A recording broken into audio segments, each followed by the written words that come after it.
Wave drag is a force, or drag that retards the forward movement of an airplane, in both supersonic and transonic flight, as a consequence of the formation of shock waves.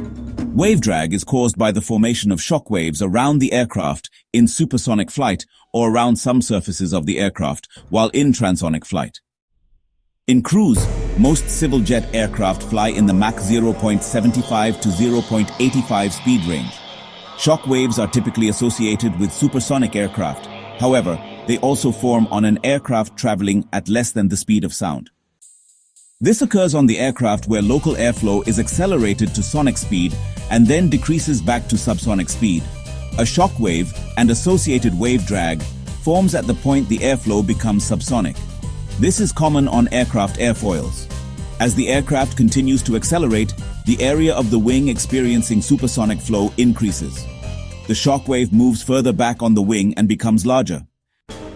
So, boundary layer separation also increases with the increase in speed.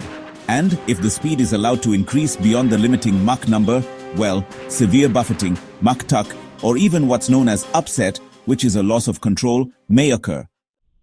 You see, shock waves radiate a considerable amount of energy, and this results in drag on the aircraft. But hey, this wave drag can actually be reduced by incorporating one or more aerodynamic design features, such as wing sweep, ultra-thin wings, fuselage shape, anti-shock bodies, and supercritical airfoils.